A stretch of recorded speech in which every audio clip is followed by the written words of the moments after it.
வணக்கம் ஃப்ரெண்ட்ஸ், இந்த வீடியோவில் பீரியாடிக்கல் போஸ்ட் பற்றி பார்க்கலாம். பீரியாடிக்கல் போஸ்ட் பற்றி பார்க்குறதுக்கு முன்னாடி பீரியாடிக்கல்ஸ்னால் என்னென்னு தெரிஞ்சுக்கலாம். பீரியாடிக்கல்ஸ்னால் என்னென்னா பருவ இதழ்கள் அப்படின்னு சொல்லுவாங்க. ஒரு குறிப்பிட்ட இன்டர்வலில் பப்ளிஷ் ஆகக்கூடிய மேகசின்ஸோ நியூஸ் பேப்பர்ஸையோ வந்து பீரியாடிக்கல்ஸ்னு சொல்லுவாங்க. சில இது வாரம் வந்து பப்ளிஷ் ஆகும், சில இது மாதத்துக்கு ஒரு தடவை பப்ளிஷ் ஆகும். அந்த மாதிரி பப்ளிஷ் ஆகக்கூடியது வந்து பீரியாடிக்கல்ஸ்னு சொல்லுவாங்க. எ publication issued in parts at regular intervals, daily, weekly, monthly, etc., having the same title and continuous numbering. இப்போ பீரியாடிக்கல் போஸ்ட்னா என்னென்னு பார்க்கலாம். ஒரு கன்செஷனல் ரேட்டில் லோவர் ரேட்டில் வந்து நியூஸ் பேப்பர், மேகசின்ஸ், ஜேர்னல்ஸ்லாம் போஸ்ட் மூலமாக அனுப்புறதை வந்து நம்ம பீரியாடிக்கல் போஸ்ட்னு சொல்லுவோம். It is a concessional postal service for sending publications like newspapers, magazines, journals and other periodicals at special lower rates. இப்போ என்னென்ன கண்டிஷன்ஸ் பீரியாடிக்கல் போஸ்ட் அனுப்புறதுக்குன்னு பார்த்தோம்னா, முதல்ல பார்த்தோம்னா press and registration of periodicals act 2023. இந்த act என்னென்ன சொல்லுதோ அதுக்கேற்ற மாதிரி அந்த பீரியாடிக்கல்ஸ் இருக்கணும். இந்த ஆக்டில் இருக்கக்கூடிய பீரியாடிக்கல்ஸுங்கிற டெஃபனிஷனை வந்து நம்ம பப்ளிஷ் பண்ணக்கூடிய நியூஸ் பேப்பரோ மேகசின்ஸோ வந்து கண்டிப்பாக ஃபாலோ பண்ணியிருக்கணும் அப்படிங்கிறாங்க. அது சொல்லக்கூடிய ரூல்ஸையும் ஃபாலோ பண்ணியிருக்கணும் அப்படிங்கிறாங்க.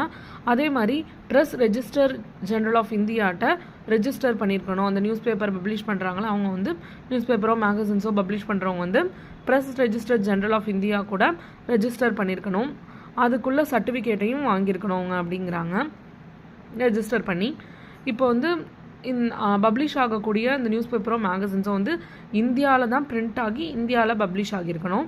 அதே மாதிரி புக்கோ ஜேர்னலோ சயின்டிஃபிக் இல்லை டெக்னிக்கல் இல்லைனா அகாடமிக் நேச்சராக இருந்துச்சுன்னா அதை வந்து நம்ம பீரியாடிக்கல்ஸில் அனுப்ப முடியாது. அப்புறம் பீரியாடிக்கலை பொறுத்த வரைக்கும் ஓப்பன் அண்ட் போத் எண்ட்ஸ் இல்லைனா கவர் இல்லாமல் இருக்கணும். நம்ம போஸ்ட் ஆஃபீஸ்லேயே பார்த்துருப்போம், நியூஸ் பேப்பர்ஸ்லாம் வரக்கூடியது வந்து 2 எண்ட்டும் ஓப்பனாக இருக்கும் இல்லைனா கவர் இல்லாமல் தான் வரும். இப்போ வந்து டிரான்ஸ்மிஷன் பண்ணணும் அப்படின்னா ஒரு குறிப்பிட்ட பீரியாடிக்கலை நம்மளுக்கு வந்து செப்பரேட் போஸ்டல் ரெஜிஸ்ட்ரேஷன் தேவையில்ல. ஆனால் கன்செஷனல் ரேட்டில் வந்து நம்மளுக்கு அது தேவை அப்படின்னா செப்பரேட் ரெஜிஸ்ட்ரேஷன் இல்லை லைசன்ஸ் வந்து அந்த ஓனரோ பப்ளிஷரோ வந்து வாங்கியிருக்கணும் அப்படிங்கிறாங்க. அதே மாதிரி ஒரு சூப்பர்ஸ்கிரிப்ஷன் வந்து மென்ஷன் பண்ணியிருக்கணும் ஃபஸ்ட்டு பேஜ் இல்லைன்னா லாஸ்ட் பேஜ் ஆஃப் த பீரியாடிக்கலில். அது என்னென்னா press register of general of India under number. அந்த ப்ரெஸ் ரெஜிஸ்டர் ஜெனரல்கிட்ட நம்ம ஒரு சர்டிஃபிகேட் வாங்கணும்னு பார்த்தோம்ல, அவங்கள்ட்ட ரெஜிஸ்டர் பண்ணி அந்த நம்பரை வந்து ஃபஸ்ட்டு பேஜ் இல்லைன்னா லாஸ்ட் பேஜில் வந்து மென்ஷன் பண்ணியிருக்கணும் அப்படிங்கிறாங்க. இந்த கண்டிஷன்ஸ்லாம் மீறினா, இப்போ இங்கே கண்டிஷன்ஸ் பார்த்தோம்னா அந்த கண்டிஷன்ஸ் வந்து மீறினா இதை வந்து புக் போஸ்ட்டாக ட்ரீட் பண்ணி அதுக்கான சார்ஜஸ் வந்து கட்டுற மாதிரி இருக்கும். நம்ம இப்போது மேக்ஸிமம் எவ்வளோ வெயிட் வந்து பீரியாடிக்கல் போஸ்ட் மூலமாக அனுப்பலான்னு பார்த்தோன்னா 5 கிலோகிராம் வரைக்கும் அனுப்பலாம். இதோட போஸ்டேஜ் ரேட் பார்க்கலாம். வேல்யூ ஆஃப் பீரியாடிக்கல், அதாவது பீரியாடிக்கலை பொறுத்த வரைக்கும் அந்த புக்கு இல்லை மேகசின்ஸ் எவ்வளோக்கு நம்ம பப்ளிஷ் பண்ணுறோம், எந்த ரேட்டுக்கு பப்ளிஷ் பண்ணுறோமோ அதை பொறுத்து வந்து அதுக்கான சார்ஜஸ் இருக்குது. இப்போது 20 ரூபா, 1 ரூபாலேருந்து 20 ரூபா வரைக்கும் இருந்துச்சுன்னா ஃபஸ்ட்டு 100 கிராமுக்கு வந்து 2 ரூபா, அடுத்தடுத்து வரக்கூடிய 100 கிராமுக்கு வந்து 3 ரூபா. இதே 21 ரூபாலேருந்து 50 ரூபாய்க்கு இருந்துச்சுன்னா நம்ம பப்ளிஷ் பண்ணக்கூடிய புக்கு வந்து ஃபஸ்ட்டு 100 ரூபாய்க்கு 100 கிராமுக்கு வந்து 4 ரூபா, அடுத்தடுத்து வரக்கூடிய 100 கிராமுக்கு வந்து 5 ரூபா. 51 ரூபா அதுக்கு மேலே இருந்துச்சுன்னா மொதல் 100 கிராமுக்கு வந்து 8 ரூபா, அடுத்தடுத்து வரக்கூடிய 100 கிராமுக்கு வந்து 9 ரூபா அப்படிங்கிறாங்க. இப்போ அந்த போஸ்டேஜ் கேல்குலேட் பண்ணுறதுக்கு எக்ஸாம்பிள் பார்க்கலாம்.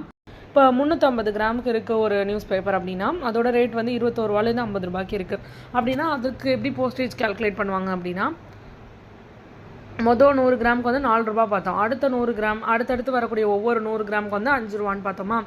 இப்போ வந்து 350 வந்து எப்படி ஸ்ப்ளிட் பண்ணுறாங்கன்னா 100 100 100 50ன்னு ஸ்ப்ளிட் பண்ணலாமா. அப்போ மொதல் 100க்கு வந்து 4 ரூபா, அடுத்து வந்து 50 ரூபா லாஸ்ட்டாக இருக்கலாம், அதையும் வந்து பார்ட் ஆஃப் 100 அந்த இதில் தான் சேர்த்துக்கணும். அப்போ வந்து 3 100 கிராம்னு எடுத்துக்கணும். அப்போ 3 × 5 அப்போனா 15 ரூபா. இப்போ 15 + 4 மொத்தமாக 19 ரூபா.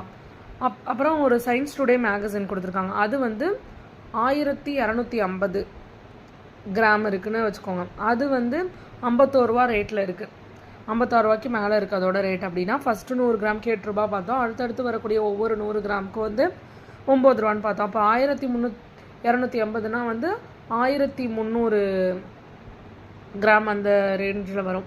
அப்போ மொதல் 100 கிராமுக்கு வந்து 8 ரூபா வரும், அடுத்து 12 வருமா, 12க்கும் வந்து 12 × 9ன்னு போட்டு 108 ரூபா.